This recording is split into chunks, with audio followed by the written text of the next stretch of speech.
자, 요번에 은행 FP 새로 또 강의를 들어오셨네요. 자, 은행 FP 제가 담당하는 과목은 자산관리 기본지식 쪽에 해당하는 고객 재무설계 파트하고 그 다음에 경제동향 분석 및 예측, 그리고 이제 요건 이 책 말고 그 다음 보험 및 은퇴 설계와 관련되는 부분을 여러분들하고 재미있게 강의를 진행할 최동준 교수입니다.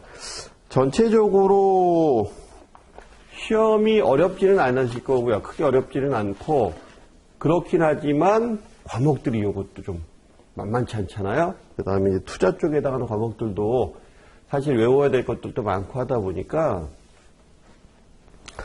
전체적으로 좀 주력 과목을 삼아서 어떤 걸 주력으로 삼아야 되나라는 고민들을 많이 하실 텐데, 그랬을 때 그래도 점수를 올릴 수 있는 과목, 그 과목이 제가 보기엔 재무설계하고 경제동향 분석, 그 다음에 보험 및 은퇴. 물론 이제 제가 담당하는 과목이라서 그런 건 아니고, 그래도 이게 좀 쉽게 넘어갈 수 있는 파트다라는 생각이 들고요. 고객 재무설계 관련 부분들은 일반적인 얘기들이 좀 나올 거예요. 보편적이고 좀 평이한 얘기들이 나올 거고, 그래서 크게 어렵지 않을 텐데, 그리고 절차에 대한 부분이나 아니면은 몇 가지 기억해야 될 것들이 있지만 우리가 일상생활에서 일어날 수 있는 일들에 대한 이야기들을 할 거고요. 그리고 경제동향 분석과 같은 부분에서는 경제동향 분석과 예측 부분 들어가게 되면 그쪽 파트에서는 그래프를 좀 이해를 하실 수 있어야 돼요. 그래서 제가 몇 가지 그래프를 먼저 여러분들하고 같이 얘기를 할 테니까 목차 수업도 벌써 아직은 자산관리 쪽에 해당하는 고객 재무 설계인데 라고 생각하실 수 있지만, 지금 이제 차례잖아요. 그렇죠? 차례에 강의를 시작하는 부분이니까 강의를 시작하기 전에 여러분들이 요거는 미리 알아주셨으면 좋겠다 라는 부분을 미리 말씀을 드리는 거니까, 어차피 지금 해도 그때 가서 또 하겠지만 좀 하나 정도 기억해 주십사. 곡선을 몇 개 정도 그려 놓을 거고요. 그 다음에 여러분들이 이 곡선을 보시고 이 그래프를 보시고 그 다음에 그래프에 어떤 내용들이 있는지를 기본적으로 좀 이해하고 있으셨으면 좋겠어요. 왜냐하면 고객 자산관리 쪽에 해당하는 거에 고객 재무설계 부분이 끝나고 나면 바로 이제 이 그래프를 가지고 우리가 이 얘기 저 얘기를 하는 시간이 많을 텐데, 그랬을 때 적응을 바로 하려면 미리 좀 알아두시는 게 좋을 것 같아서, 제가 항상 다른 과목 강의할 때하고 다르게 이쪽 파트 강의할 때는 차례 쪽에서 미리 몇 가지 좀 알려드려요. 경제 쪽이나 이쪽 계통으로 공부를 하신 분들은 그냥 ABCD나 기억니은디글리을 얘기고요. 그렇죠? 당연히. 그 다음에 그렇지 않고 경제 쪽에 해당하는 부분에 대해서 그다지 관심 없게 사셨던 분들이 지금 시험을 준비하신다라고 하게 되면 아주 쉬운 얘기인데도 사실 우리 한글도 되게 쉬운 건데 처음 배울 땐 어렵잖아요. 그렇죠? 똑같은 거야. 그래서 몇 가지 그래프를 지금 저하고 얘기를 할 거고, 그 그래프를 다음에 또 우리가 쓸 거니까 목차에서 먼저 이 얘기를 좀 한번 해볼게요. 여기가 일단 가격이고, 쉽게 얘기할게요. 여기가 수량이고, 여기가 가격이고, 수량이고, 가격이고, 수량이고, 가격이고, 수량이고. 물론 이렇게 써도 돼요. 그죠? 이렇게도 나오기도 하고, 뭐 가격, 수량 이렇게 쓰기도 하고. 그건 크게 상관이 없으니까, 쓰다 보니까 한글 쓰고 약자 썼네요. 그죠? 자, 우리가 수요곡선이라는 게 있고, 금곡곡선이라는 게 있고, 그 다음에 균형이라는 게 있고,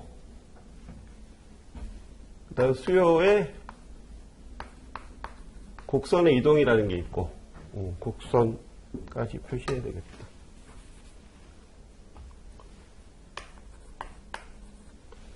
이동이라는 게 있고, 그 다음에 수요 곡선상의 이동이 있고,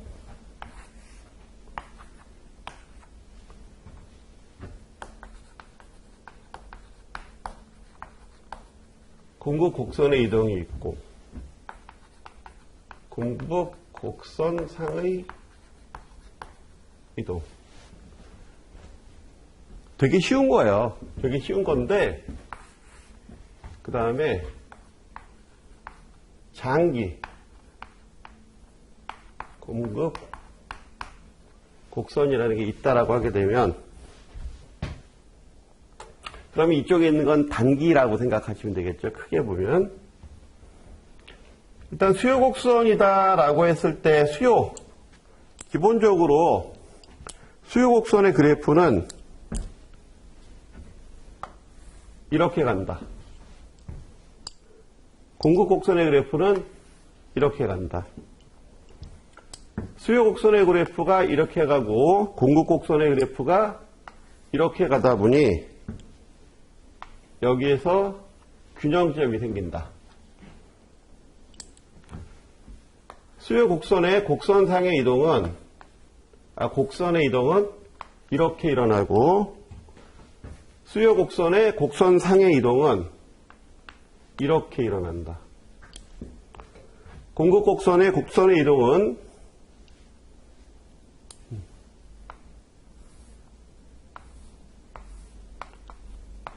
이렇게 일어나고, 공급 곡선의 곡선상의 이동은 이렇게 일어난다. 그리고 장기 공급 곡선은 이렇게 된다. 수직이다.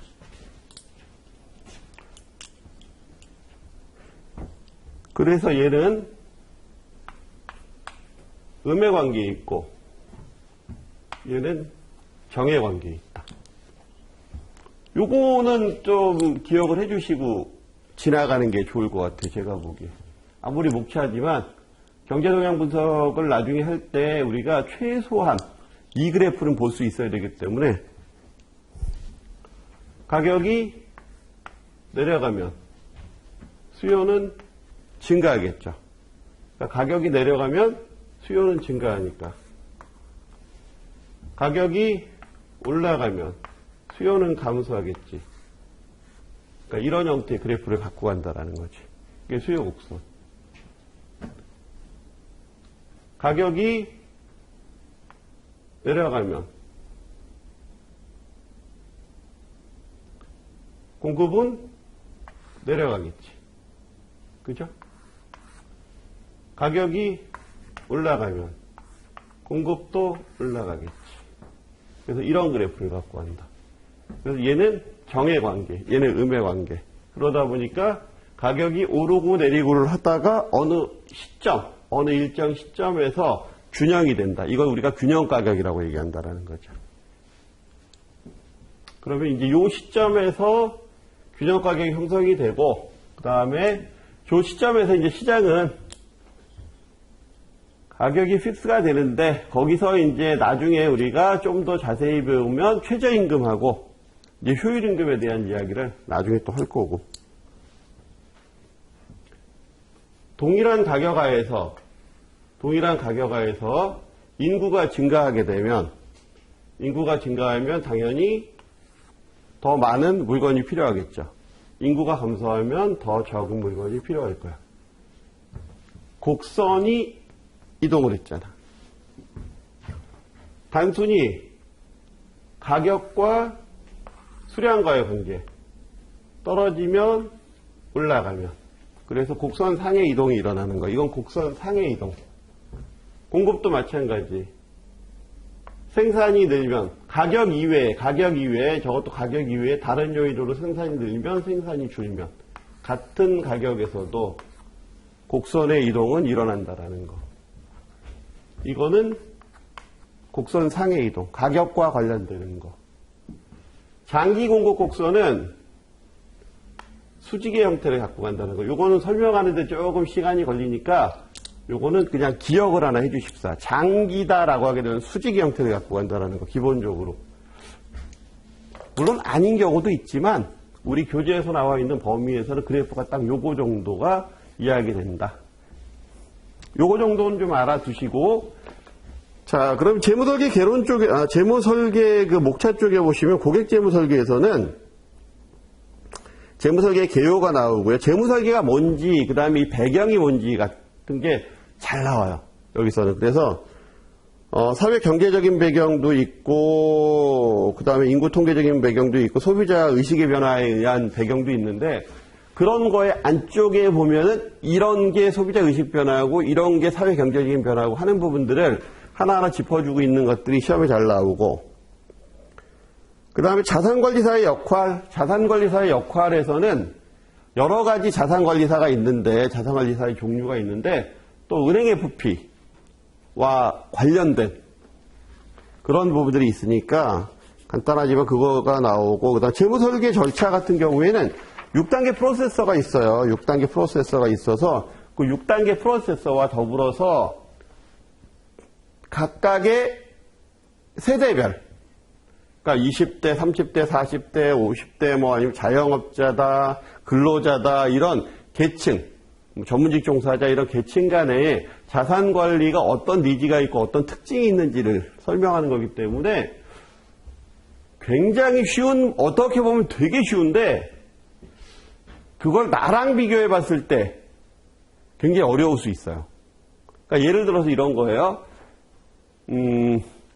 30대에 나는 이런 니즈가 있고 이런 니즈는 없는데 이 교재에서는 이런 니즈가 있다라고 얘기해. 근데 그건 나랑 좀 안 맞는 것 같아. 뭐 이런 부분이 있을 수 있는데 그건 그냥 그렇구나, 그렇게 되겠구나라고 이해하고 넘어가 줘야 된다는 거. 예, 그렇게 좀 알아두시면 될 것 같고, 그 다음에 요 곡선 설명드렸었던 거, 요거는 미리 예습한 거예요. 요 자산관리와 관련해서 재무설계 관련되는 거는 간단하게 몇 차시 안 되게 끝나고 나머지 대부분을 이 그래프, 그 다음에 경제 관련되는 이야기, 그런 이야기들로 채워질 거기 때문에, 그리고 나서 보게 되면 FP 기본법규는 제가 담당하는 파트가 아니니까 이제 법률 파트인데 다른 교수님께서 해주실 거니까 그거는 이제 그때 설명을 들으시면 되고. 자, 보겠습니다. 개인재무설계의 개요. 개인재무설계가 뭐냐?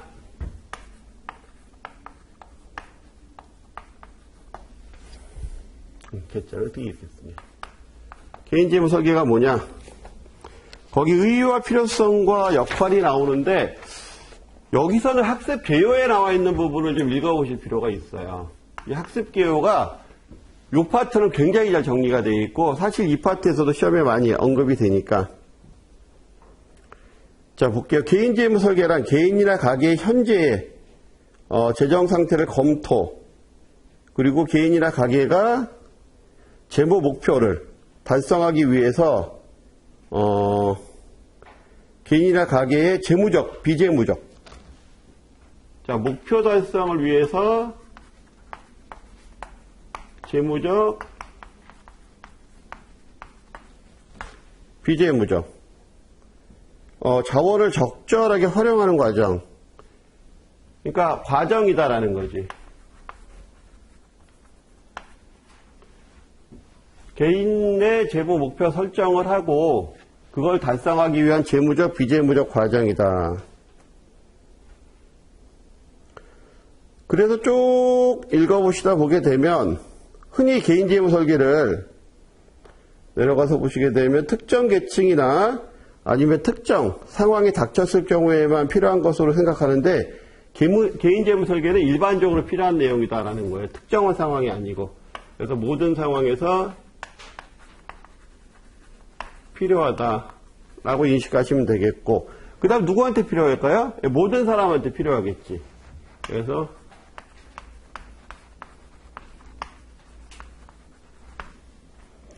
그래서 여기 뭐 그런 형태로 쭉 이제 그런 형태의 이야기들을 하고 있죠. 그 문맥상으로 보면, 그렇죠? 특정 개인이나 이런 부분에 필요한 게 아니다. 전체적으로 필요한 거다. 라는 얘기를 지금 쭉 하고 있어요. 그래서 개인재무 설계에 대한 기본적인 이야기를 여기서 하고 있고, 그래서 개인재무 설계의 의미를 살펴보게 되면 이제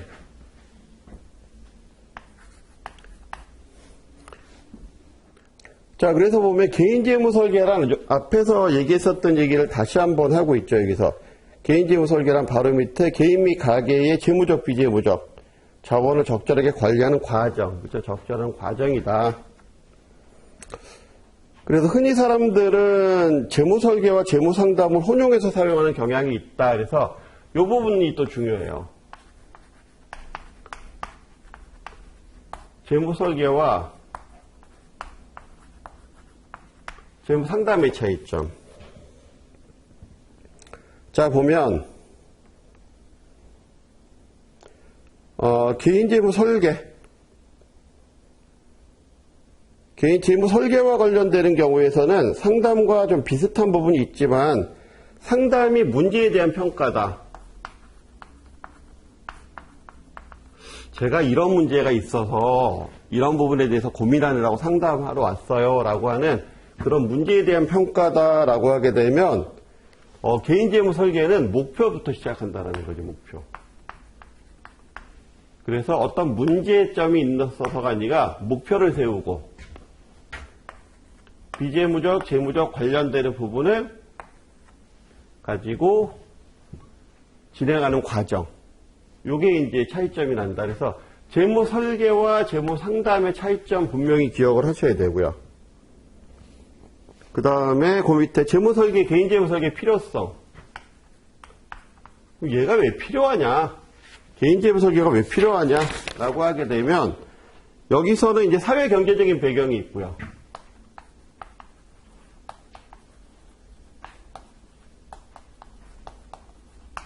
사회 경제적인 배경이 있고, 사회 경제적인 배경에는 첫 번째, 자산, 부채의 증가. 그러니까 결국은 무슨 얘기? 자산 부채의 증가라는 건 규모의 증가가 있었다는 얘기죠. 그 다음에 금융시장 개방. 시장의 개방과 국제화. 국제화 같은 경우에는 신자유주의, 신자본주의에 의해서 좀 전체적으로 개방경제 이런 형태들이 이제 확장이 됐었던 그런 걸 얘기하는 거고요. 금융상품 다양화.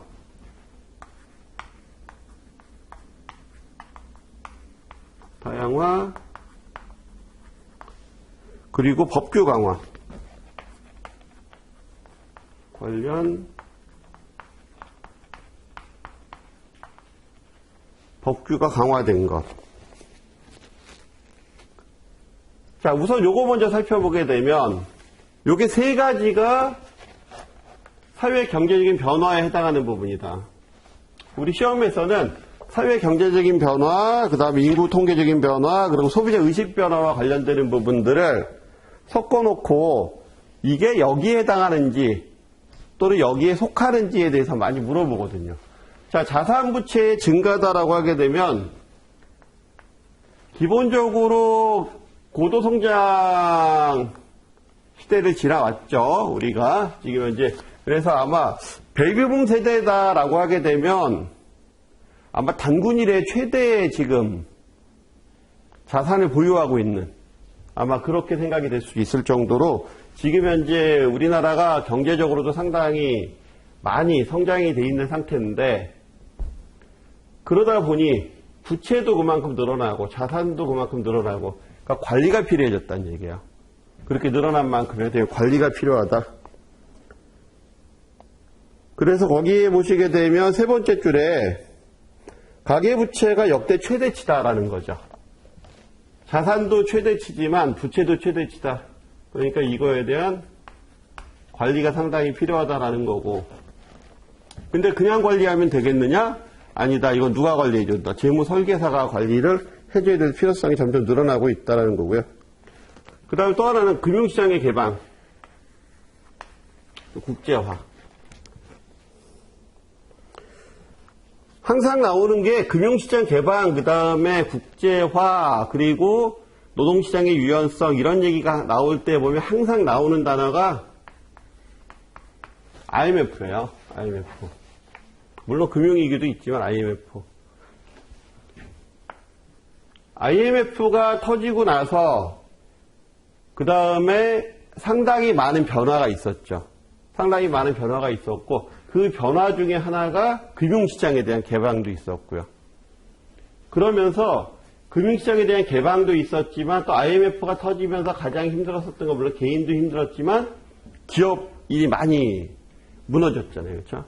기업이 많이 부도가 나고 무너지게 되고 파산도 하고 하다 보니까 기업이 많이 무너지면서 개인들도 많이 힘들었지만 개인의 금융시장을 이제 주목하게 되는 상황이 벌어지게 돼요.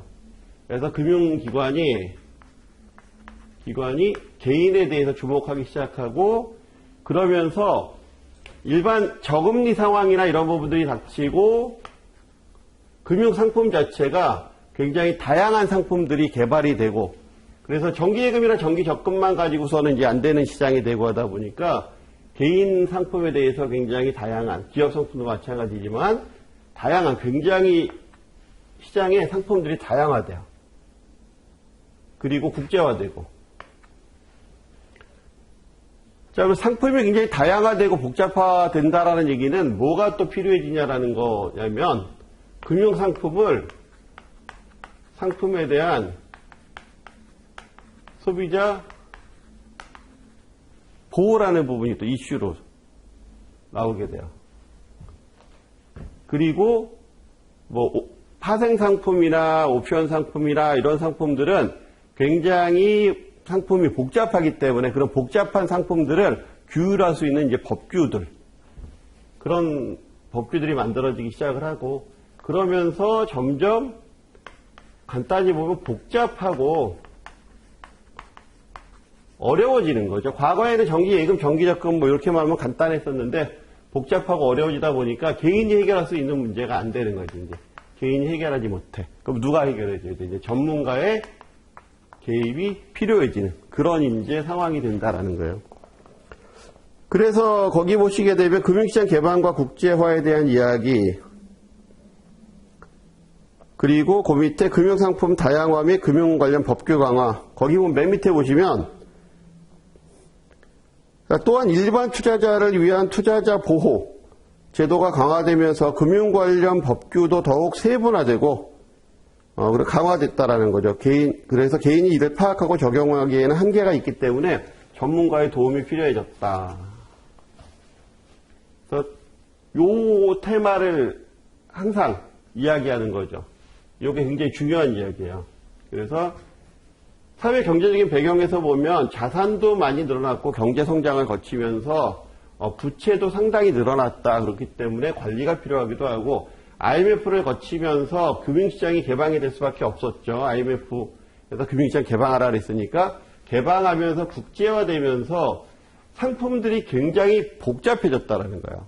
복잡해지고 기업들이 무너지면서 개인에 대해서 집중을 하기 시작했고 그러면서 그 개인에 대해서 단순히 정기예금이나 정기적금만을 팔 수는 없으니까 다양한 상품들을 가지고 와서 팔게 되고 그리고 굉장히 경쟁이 치열해지겠죠.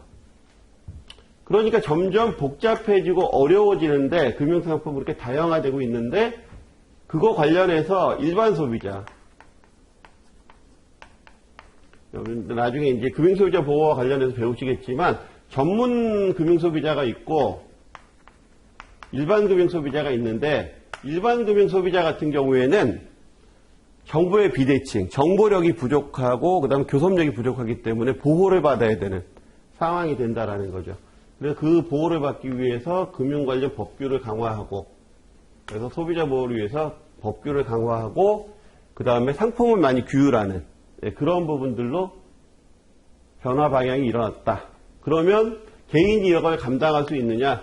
개인 혼자서 이걸 감당하기는 쉽지 않은 상황이 많이 벌어진다. 그러니까 뭐 누가 필요하다? 전문가가 필요하다라는 얘기를 하는 거예요.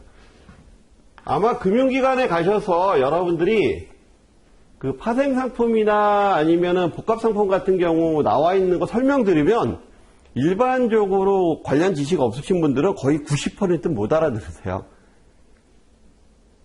사실 그런 상황에서 상품에 가입한다라고 하게 되면 굉장히 어려울 수 있죠. 그렇죠? 왜냐하면 금융상품이라는 게 오늘 만약에 우리가 물건을 구입하면 상점에서 물건을 구입하면 오늘 사면 오늘 내가 물건 하나 샀어요. 근데 포장을 뜯었어요. 그러면 어느 정도까지는 내가 잘 샀다 못 샀다가 판단이 돼. 그죠? 쓸데없는 거 샀네 라고 판단을 할 수도 있고 이 물건에 하자 있네 라고도 어느 정도까지 판단할 수가 있어요. 즉시 또는 일정 기간 이내에. 근데 금융상품은 가입하고 나서 그 결과를 알기까지 꽤 많은 시간이 걸릴 수 있다는 거예요. 근데 그 사이에 뭐가 잘못됐는지도 모르게 망가지는 경우가 많잖아요. 그렇죠? 그래서 우리가 보도자료나 이런 거 보면은 금융상품 가입했는데 금융기관에서 잘못 설명해줘서 뭐 했고 문제 생겼고 뭐 이렇게 얘기하는데 그게 그 상황에서 모르는 상황이거든. 이게 정부의 비대칭. 그러니까 그러다 보니까 그런 것들을 누굴 보호해야 돼? 일반 금융 소비자를 보호해야 되기 때문에 그래서 이런 부분이 있다. 자, 그 다음에가 인구 통계죠. 변화.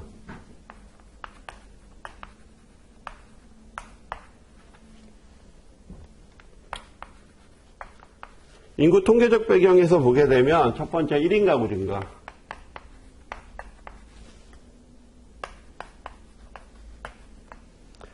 두 번째가 저출산 고령화.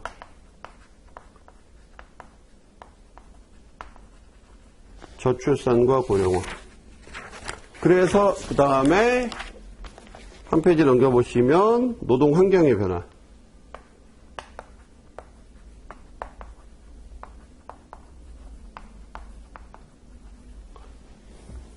그러면서 그 옆에 페이지에 8페이지 맨 하단에 보시게 되면 거기에 노년부양비 노령화지수라는 게 나올 거예요.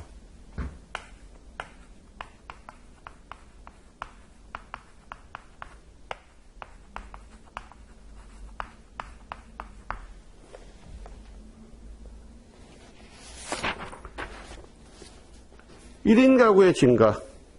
세 번째 줄에 1인 가구의 증가로 모든 의사결정의 주체가 개인으로 전환되고 인생에서 발생하는 모든 경제적 부담도 개인 스스로 책임져야 한다.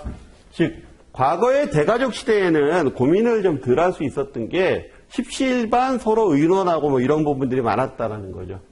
근데 이제 가족이 분화가 되면서 가족의 분화가 일어나면서 단독 가구, 1인 가구가 굉장히 많이 증가가 됐고 그 1인 가구 자체가 혼자서 모든 걸 의사결정을 하다 보니 쉽지 않다라는 거지. 그래서 재무설계사가 필요하다라는 얘기를 하고 있는 거고요. 저출산과 고령화. 저출산이라는 건 정말 심각한 것 같아요. 요즘에 아기를 낳으면 저희 때는 아기 한 명 더 낳으면 아이고 입이 하나 더 늘었네 이런 정도의 개념이었다고 하면 요즘에는 아기를 낳으면 출산을 하시면 정부에서 꽤 많은 혜택을 주더라고요. 뭐 현금 혜택도 주고 뭐 바우처도 주고 꽤 많은 혜택을 주시던데 그만큼 이제 저출산이 심각한 거지. 우리나라는 지금 현재 둘이서 하나는 안 나니까. 그 다음에 고령화. 저출산과 고령화가 겹치게 되면 태어나는 인구는 적어지는데 나이 든 인구는 많아져. 그럼 뭐가 줄어드냐면 이게 줄어들어요. 생산 가능 인구. 생산 가능 인구는 우리가 15세에서 현재 기준으로 64세를 생산 가능 인구라고 얘기하거든요. 그리고 노년 인구를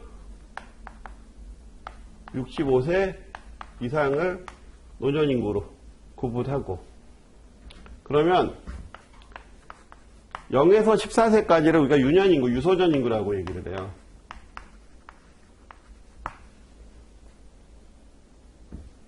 그래서 노년 부양비를 따지면 어떻게 따지느냐.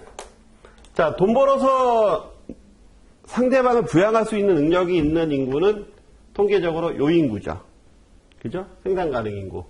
그럼 생산 가능 인구가 65세 이상 인구를 어느 정도 부양하고 있느냐. 이렇게 나타내. 생산 가능 인구 가지고 65세 이상 인구.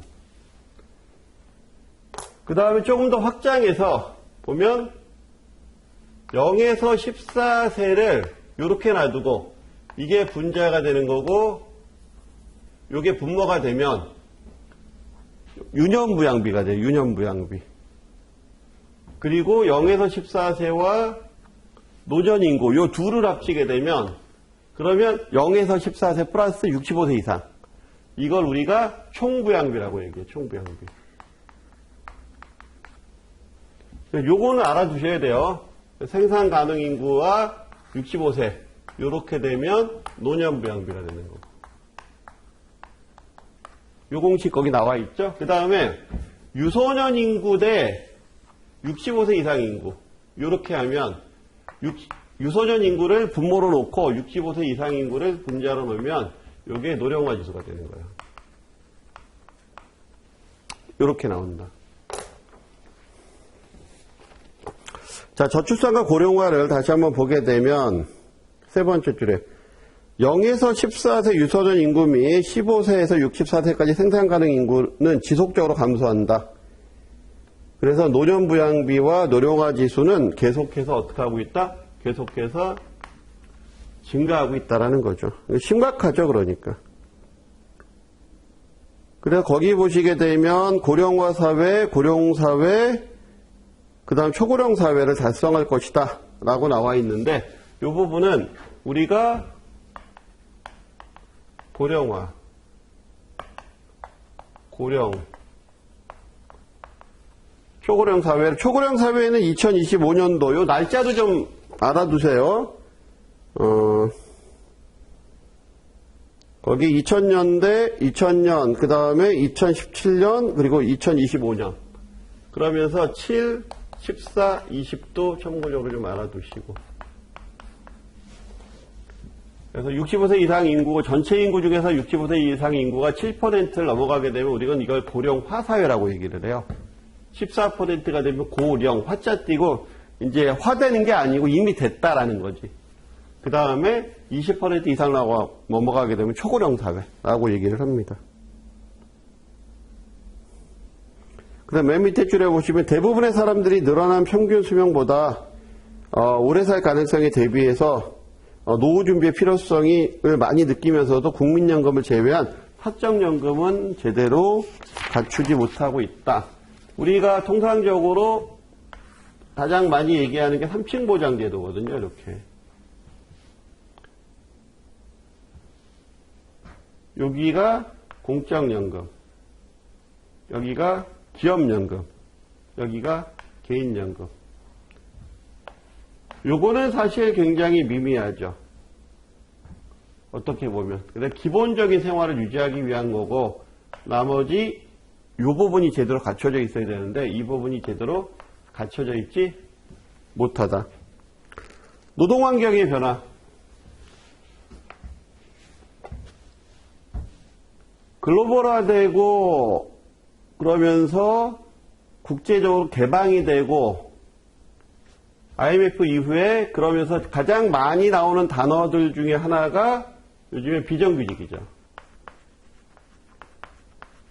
그 다음에 노동시장의 유연성. 이게 우리가 이제 최근에 가장 많이 듣는 단어들 중에 하나. 근데 이게 IMF 이전에는 거의 듣지 못했었던 단어. 당연히 그 직장에 들어가면 평생 직장이었었던 거고, 그리고 노동시장은 그래서 유연하지 않았었던 거죠. 그러니까 비정규직이라는 단어보다 정규직이라는 단어가 당연히 직장에 취직하면 정규직이었지 비정규직이라는 거는 그냥 아르바이트 개념 정도만 있었던 그런 시절이 있었죠. 그렇죠? 이런 시절이었는데 세상은 바뀌어서 전혀 달라졌다라는 거고요. 그런 얘기하고 유연성이 높아지면서 평생 직장 개념이 깨졌고 그 다음에 베이비붐 세대의 대량 퇴직으로 제2인생 설계 노후 준비가 필요했다. 그러면서 베이비붐 세대가 그 다음 중간 세대, 에코 세대 이제 점점 이제 퇴직이 다가오죠. 그러면서 뭐가 필요하다? 이제 인생 설계가 필요하다라는 거예요. 이게 왜 필요하냐라고 생각을 해보면 이런 거예요. 여태까지 단군일에 여태까지 가장 많은 자산도 축적이 됐었지만 그리고 가장 오래 사는 세상이 됐거든요. 보편적으로 오래 사는 세상이 됐단 말이에요. 근데 이 보편적으로 누구나 오래 사는 이 세상을 누구도 경험해 본 적이 없어. 그죠? 물론 재무설계사 자체도 경험해 본 적은 없어. 근데 그렇긴 하지만 그분들은, 그러니까 우리처럼 이 재무설계 자격을 공부하는 사람들은 다양한 학문을 배우면서 그거에 대비를 하고 준비할 수 있는 그런 것들에 대해서 학습을 하는 사람들이고 일반인들은 그걸 못하니까, 그쵸? 안 살아보는 세상을 살아보게 하기 위해선 누군가의 조언이 필요한 거죠. 그러니까 우리들의 역할이 굉장히 크다라는 거죠. 그래서 이런 부분이 있고, 그 다음 소비자 인식 구조의 변화.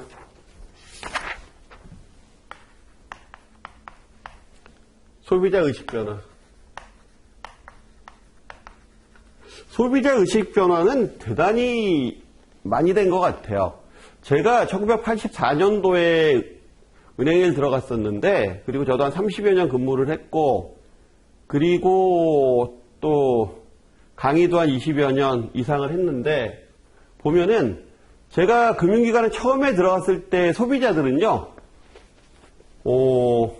그냥 이자만 잘 드리고, 그리고 대출만 잘해주면, 그리고 커피 한 잔 정도 뽑아드리면서 이 얘기 저 얘기만 나눠드려도 굉장히 대접받으셨다라고 생각을 했었어요. 요즘에로 따지면 그건 기본이지, 그쵸? 예. 왜냐하면 그때만 하더라도 먹고 살기가 힘든 때였기 때문에 그러다 보니까 은행 문턱도 높았고, 뭐 다양한, 그래서 은행에 가셔서 거기서 어떤 높은 서비스를 요구한다, 뭐 이런 것들은 거의 상상할 수 없었던, 또는 거의 드물었었던 그런 부분이었는데, 요즘에는 전혀 달라졌죠, 세상이. 달라지는 게 정상적인 거고. 그래서 다양하게 소비자 인식도 변화가 되고 그러는데, 제가 지금 말씀드린 건 그만큼 빨리 많은 게 변했다라는 얘기고, 개인주의적 사고방식이 많이 늘었죠. 그 다음 개별성을 추구해요.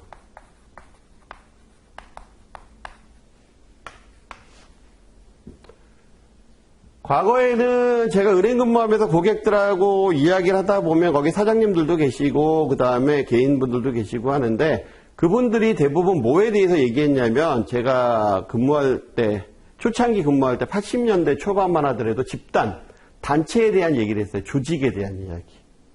그래서 조직이 가는 부분에서 개인이 약간 희생해도 괜찮다라는, 그게 당연시되는 어떤 문화였는데 지금은 전혀 그렇지 않죠. 그렇지 않은 게 당연한 거고. 그래서 개인주의적 사고방식이 많이 늘어나고 개별성을 많이 추구하게 돼요. 거기 보시게 되면 개인의 개성과 가치를 중시하면서 다양성을 추구하게 된다. 그래서 개인적 가치관이 달라진다라는 거죠. 그러다 보니까 개개인에게 맞춘 서비스가 필요하다는 거죠. 개개인에 맞춘 설계가 필요하고. 그 다음에 비재무적 요구가 증가해요.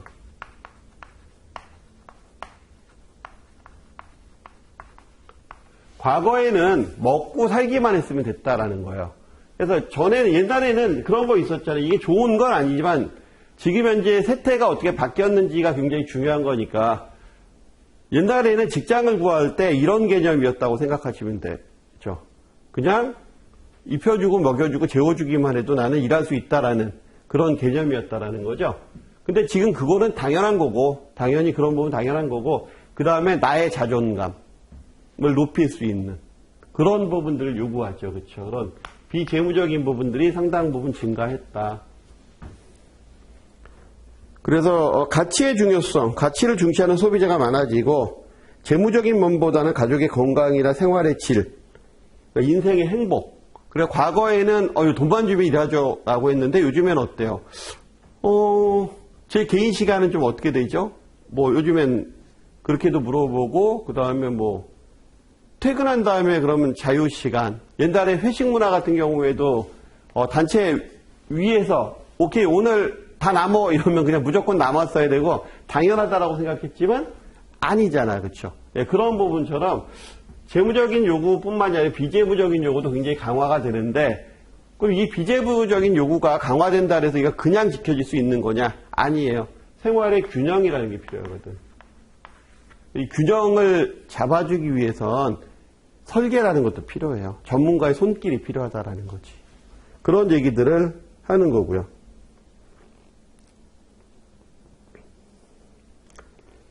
그래서 재무설계사도 이런 비재무적인 요구나 이런 부분이 변화되고 있다는 것을 알고 있어야 되겠죠. 그 다음 재무설계 중요성 인식.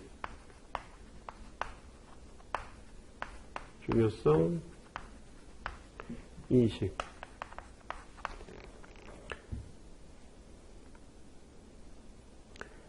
자, 보면 시장의 공급자 중심에서 소비자 중심으로 전환되면서 고객 중심의 사고, 고객 중심의 경영 이런 부분이 일어나게 되고요. 그리고 소비자 만족의 극대화 뭐 이런 부분들이 이제 중요하게 돼요. 그러다 보니까 자연스럽게 재무 설계가 상당히 중요해지는 생애 주기에 걸쳐서 이야기를 해야 되니까 전 생애에 걸쳐서 이런 이야기들이 있습니다라는 이야기들을 해줘야 되기 때문에 그리고 거기에 맞춰서 또 적절하게 설계를 해줘야 되니까 그러다 보니까 그래야지 이제 만족의 극대화가 일어나겠죠. 그래서 개인재무 설계에 대한 중요성이 늘어난다. 그리고 전문가가 필요해지는 거죠. 그러다 보면. 그래서 다양한 전문가들을 양성하는 과정들이 있다라는 거예요. 그래서 자산관리사의 역할과 업무. 역할과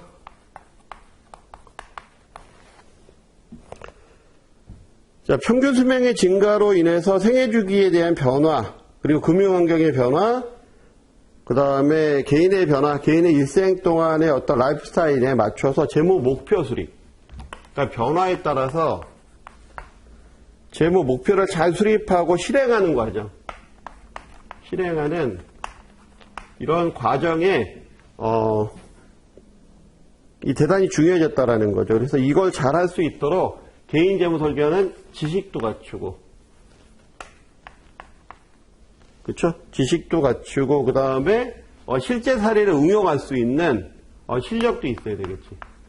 역량, 그 통찰도 있어야 되고 이런 부분들을 갖춘 사람이 필요하다라는 거죠. 이게 이제 역할이며 업무다라고 하는 거고요. 우리가 신뢰받을 수 있다라고 하게 되면 신뢰성 있는 사람은 어떤 사람이에요? 실력도 있고 그 다음에 또 모두 있는 인성도 있는 그렇죠? 그래서 이런 모두 두루두루 갖춘 사람들이 필요한 게 이거다. 그러다 보니까 그러면 어떤 종류의 사회적으로 어떤 종류의 재무설계사들이 양성하고 있느냐라고 보면 거기에는 뭐 AFPK, CFP, 뭐 펀드 투자 상담사 여러 가지 상담사가 있는데 그래서 그 종류보다는 어디서 뭐 하고 있다라는 정도는 알아두실 필요가 있어요.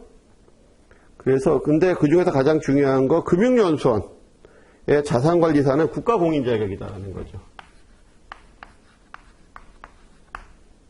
그래서 우리가 지금 하고 있는 은행 FP는 국가에서 공인한 자격증이다. 나머지는 다 민간 자격증이거든요. 그래서 이 부분이 다르다는 거. 그래서 보험에서도 하고, 그 다음에 우리 금융연수원에서도 하고, 그렇죠?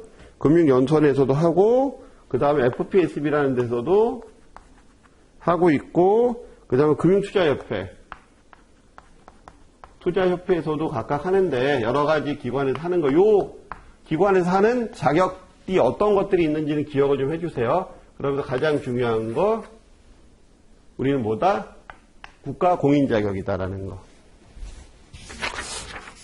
자, 여기까지 하고 나면 우리 교재의 특성상 주요 내용 정리가 있고요. 그 다음에 연습 문제가 나와요. 근데 연습 문제에 해당하는 내용들의 상당 부분이 약간 변형이 돼서 출제가 되기 때문에 연습 문제는 필히 풀어봐야 된다. 그래서 나중에 여러분들이 금융연수원과 관련되는 금융연수원에서 주관하는 자격시험이나 이런 부분에서는 연습 문제 쪽에서 그거를 살짝 변형해서 나오는 문제의 비중이 상당 부분 있기 때문에 연습 문제는 필수적으로 풀어보시고 가셔야 된다라는 거 꼭 기억하시고요. 자, 요번 차시 여기서 마치고요. 다음 차시는 개인재무 설계에 대한 절차에 대한 이야기를 하도록 하겠습니다. 수고하셨습니다.